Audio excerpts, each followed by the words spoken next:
महापालिकेच्या निवडणुकीला सुरुवात झालेली आहे आणि सकाळपासूनच खासदार अरविंद सावंत जे आहे ते आढावा घेत फिरत आहे. कशा पद्धतीने परिस्थिती आहे आपण त्यांच्याकडून जाणू. सर काय सांगणार, कशा पद्धतीने परिस्थिती आपण स्वतः सकाळपासून फिरत आहेत? प्रचंड उत्साह पाहतोय मी. लोकांच्या मनामध्ये असलं एक तेडीकाठी राग पण पाहतोय. आदरणीय उद्धव साहेब राजसाहेब एकत्र आल्यानंतर आधीच आनंद झाला होता आणि परवा या सभा झाल्यानंतर मात्र लोकांना कळलं की आता मात्र एकत्र राहिलं पाहिजे कुठल्याही परिस्थितीत. आणि लोक उत्साहाने येऊन म्हणतात आणि काही परिचय पण नसतो. मला मला ओळखत असतील, मी काय सगळ्यांना नावाने साहेब केला मतदान बघा बघा असं सांगायचं सुटतात तेव्हा एक लक्षात येतो you can smell it the victory. तसं ती आपल्याला विजय दिसो समोर दिसायला लागतो. आणि बघा येत सगळे कसे उभे आहेत, चेहरे कसे आहेत बघा. म्हणजे सगळ्यांच्या मनामध्ये एक आनंद आहे, उत्साह आहे आणि त्यांना शिवसेना मनसे राष्ट्रवादीच्या उमेदवाराला विजयी करण्याचा ध्यास आणि पण त्यांनी घेतलेला आहे. त्यामुळे तिथे बसून कडवटपणे मतदारांना आणून मतदान करताय. सर पण आपण जसं सांगितलं की राज साहेब सोबत आलेले आहेत, मात्र काल उदय सामंत यांनी असं सांगितलं की उद्धव ठाकरे यांनी भूल थापा दिल्या, त्यामुळं राज ठाकरे आणि उद्धव ठाकरे एकत्र आलेले. राज ठाकरे यांच्या सोबत आमचं बोलणं सुद्धा सुरू होतं.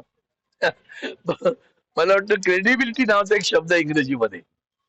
ज्यांचं चरित्र आणि चारित्र्य स्वतःच ते बोलता पाहिजे आणि पाठीसुरा खूप असणारे पळपुटे आहेत ते सगळे. ते पार्लमेंटमध्ये बोललो होतो, हिंदुत्व में भगोडे नाही होते. भगोडा काय का दुसरे को भगोडा. त्यामुळे तुमचं चरित्र काय आहे, तुम्ही थापा देऊनच गेलात ना. काय करताय, काय थापा देण्याचं काम चालू आहे. अगदी देशाच्या पंतप्रधानांपासून तळागाळातल्या माणसांपर्यंत थापा देणं एवढंच काम सुरू आहे. तुम्हाला जनाची नाही मनाची काहीच वाटत नाही. तुम्ही अखंड भ्रष्टाचारात बुडालेल्या माणसांवर आरोप तुम्हीच केले.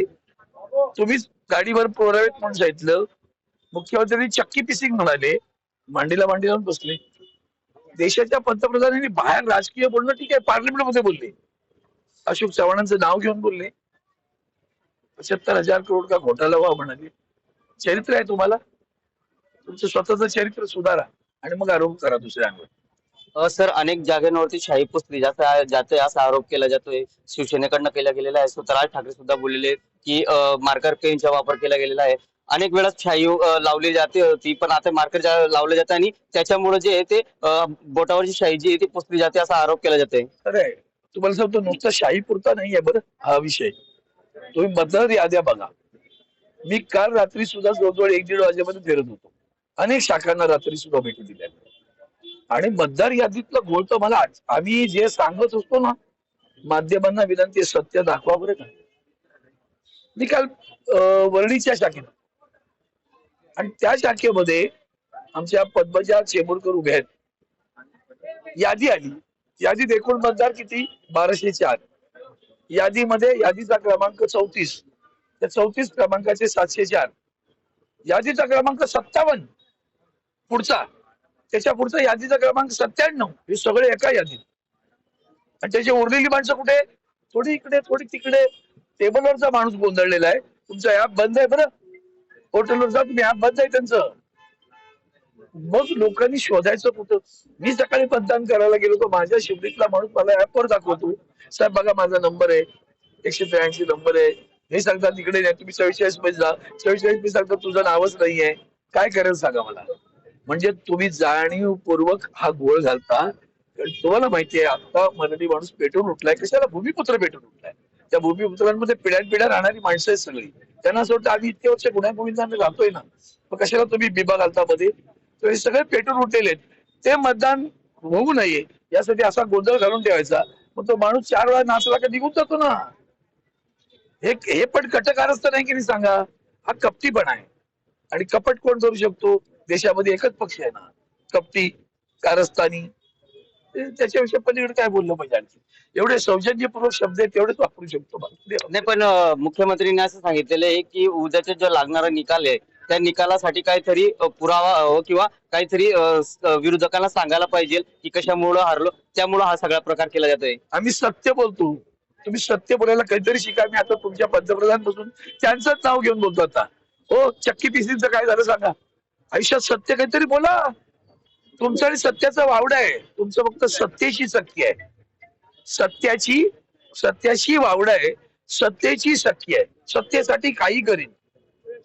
इतका घाणेरडा म्हणजे महाराष्ट्राचे बघा 1968 पासून मी काम करतोय.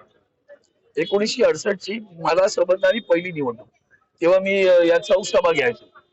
आज 1968 ते 2025 एवढ्या निवडणुका बघितल्या.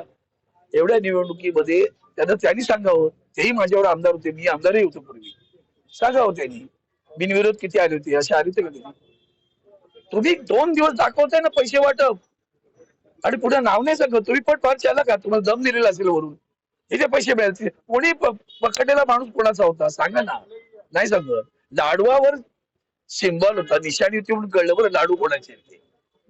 बाकी तुम्ही सांगत नाहीयेत. कुणाचं तरी आमच्यासारख्या एखादं चुकून मुकून काहीतरी सापडलं तर खरं नसताना त्याचं 10 वेळा बातमी दाखवता. आणि यांचे पैसे त्या पनवेल बिनवेल पासून लोक कुठला मतदारसंघ सांगू, नाशिक घ्या, पनवेल घ्या, पेण घ्या, कल्याण घ्या, डोंबिवली घ्या, ठाणे घ्या, मुंबई घ्या, कुठे पैसे वाटत नाही. आणतात कोणाकडे पैसे, आहेत कोणाकडे मुळात? गडगंज पैसा कोणाकडे आहे कळतंय ना? त्यांना एक सांगा, मराठी माणूस एवढा लाचार नाही झालाय. तुम्ही लाचार असाल, तुम्ही निर्लज्ज असाल, आम्ही नाही, असं हा मराठी माणूस बोलतो. कळलं का? तुम्ही निर्लज्ज असाल, तुम्ही विकाऊ असाल, आम्ही नाही, असा हा मराठी माणूस आहे. तो मतदान करतो. धन्यवाद. जब मराठी माणूस जो आहे तो आता विकाऊ नाही आहे आणि मराठी माणूस एकत्र आलेला आहे आणि पेटून उठलेला आहे. त्यामुळं येणाऱ्या महापालिकेमध्ये शिवसेनेच्या भगवा पडकेल असा विश्वास जो आहे तो खासदार अरविंद सावंत यांनी व्यक्त केलेला आहे. कॅमेरामॅन अजय मोहितेसह जितेंद्र वैसाने, TV9 मराठी, मुंबई.